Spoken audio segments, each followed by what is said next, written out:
Shalom Bapak Ibu Saudara dikasihi dan diberkati oleh Tuhan. Jumpa kembali dengan saya Pendeta Yusuf Panggo di dalam program kita Renungan Firman Tuhan. Tema renungan kita saat ini adalah sukacita yang sejati. Sukacita yang sejati. Bapak Ibu Saudara dikasihi dan diberkati oleh Tuhan. Semua orang pasti menginginkan kehidupan yang dia jalani di dunia ini penuh dengan sukacita, ya, penuh dengan kebahagiaan, penuh dengan kegembiraan, ya. Sehingga setiap orang berupaya, bekerja, berusaha mencari hal-hal tersebut. Namun kita tahu bersama ada berbagai macam berita yang bisa kita dengar. Tokoh-tokoh besar, public figure, mereka yang mempunyai popularitas, ya, mereka yang terkenal, mereka yang punya harta banyak, justru mereka ada yang memilih untuk bunuh diri. Justru mereka memilih untuk konsumsi obat-obatan untuk menenangkan diri mereka. Bahkan sampai ada yang overdosis obat tidur. Seperti Michael Jackson, ya. Kemudian seperti beberapa tokoh yang lain, ya, artis yang lain, yang mereka meninggal karena overdosis obat tidur. Dan bahkan beberapa artis muda Korea yang terkenal, ya, mereka juga pada akhirnya memilih untuk membunuh diri di usia yang masih sangat muda. Ternyata kekayaan popularitas tidak membuat mereka bergembira, bersukacita, sehingga mereka memilih untuk bunuh diri. Nah, Bapak Ibu Saudara dikasihi dan diberkati oleh Tuhan. Bagaimana supaya kita bisa menjalani hidup kita ini dengan sukacita, dengan penuh kegembiraan, dan dengan penuh bahagia, Bapak Ibu Saudara. Teks firman Tuhan yang akan kita bahas pada kesempatan ini terdapat dalam Filipi pasal 4 ayatnya yang keempat. Filipi 4 ayat yang keempat, yaitu firman Tuhan. Saya bacakan bagi kita. Bersukacitalah senantiasa dalam Tuhan. Sekali lagi kukatakan, bersukacitalah. Di dalam terjemahan Alkitab bahasa Indonesia masa kini dikatakan, semoga kalian selalu bergembira karena kalian sudah hidup bersatu dengan Tuhan. Sekali lagi saya berkata, bergembiralah. Semoga kalian selalu bergembira karena kalian sudah hidup bersatu dengan Tuhan. Sekali lagi saya katakan, bergembiralah. Bapak Ibu Saudara dikasihi dan diberkati oleh Tuhan. Berdasarkan firman Tuhan ini, teks firman Tuhan Filipi 4 ayat 4, ternyata sukacita yang sejati itu hanya kita dapatkan di dalam Tuhan. Kata kunci adalah dalam Tuhan. Sukacita, kebahagiaan, kegembiraan yang bisa kita dapatkan yang sejati hanya di dalam Tuhan.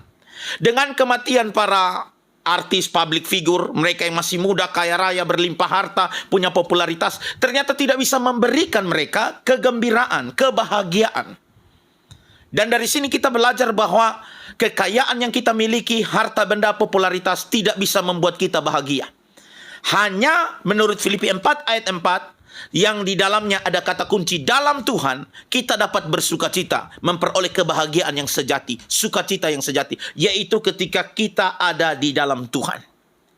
Di luar Tuhan, mustahil kita dapat senantiasa bersukacita, berbahagia, atau bergembira. Catat baik-baik, bahwa di luar Tuhan mustahil kita dapat senantiasa bersukacita, berbahagia di dalam kehidupan kita ini. Karena itu Bapak Ibu Saudara dikasihi dan diberkati oleh Tuhan.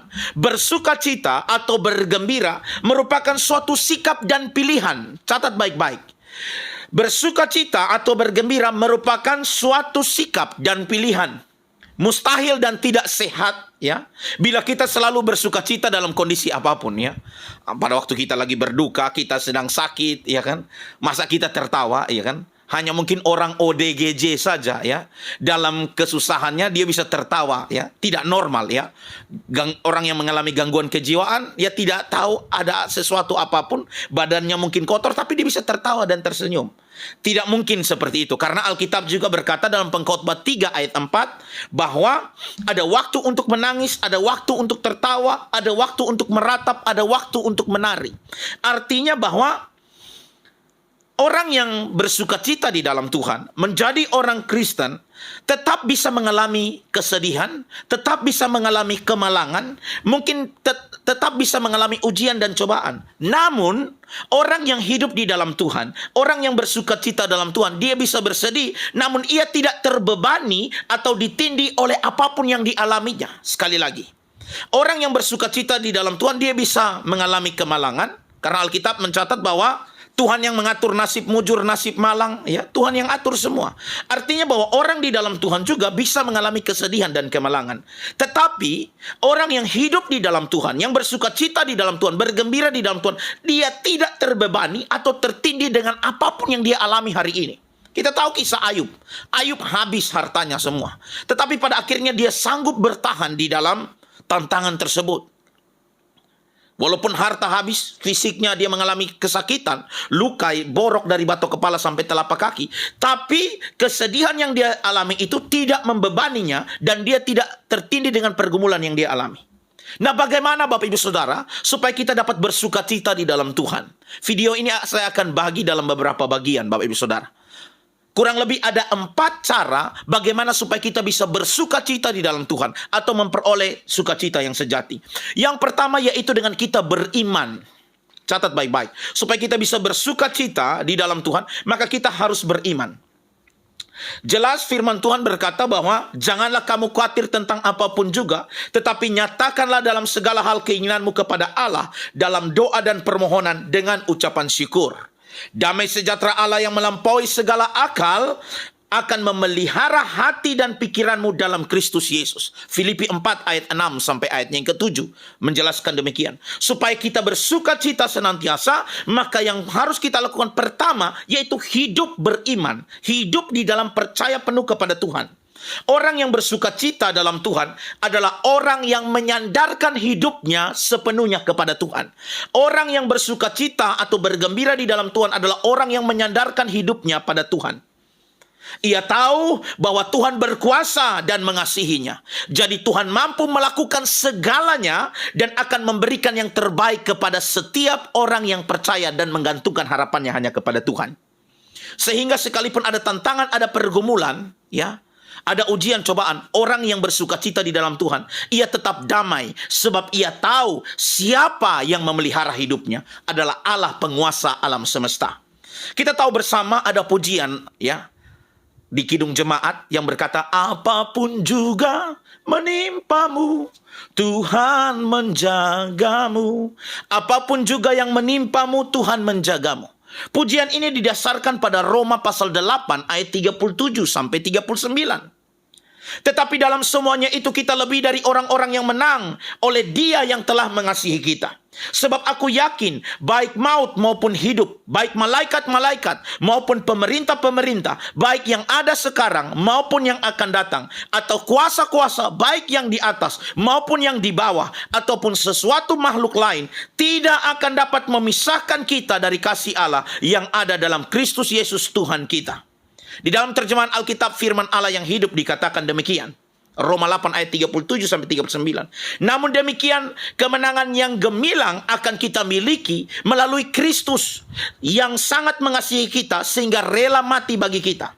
Sebab saya yakin bahwa tidak ada sesuatu pun yang dapat memisahkan kita dari kasih-Nya. Kematian tidak dan kehidupan pun tidak. Malaikat-malaikat tidak dapat memisahkan kita dari kasih Allah. Dan segala kuasa neraka pun tidak. Ketakutan kita pada hari ini, kekhawatiran kita tentang hari esok, atau dimanapun kita berada, jauh tinggi di langit atau di dasar samudera yang paling dalam, tidak ada sesuatu pun yang dapat memisahkan kita dari kasih Allah yang dinyatakan oleh Tuhan Yesus Kristus ketika Ia mati bagi kita. Ayat firman Tuhan ini jelas. Tantangan kesedihan boleh kita alami, tapi kita percaya kasih Kristus senantiasa menyertai kita. Apapun juga menimpamu, Tuhan menjagamu. Dia menyatakan naungan kasih-Nya melindungi kita, ya.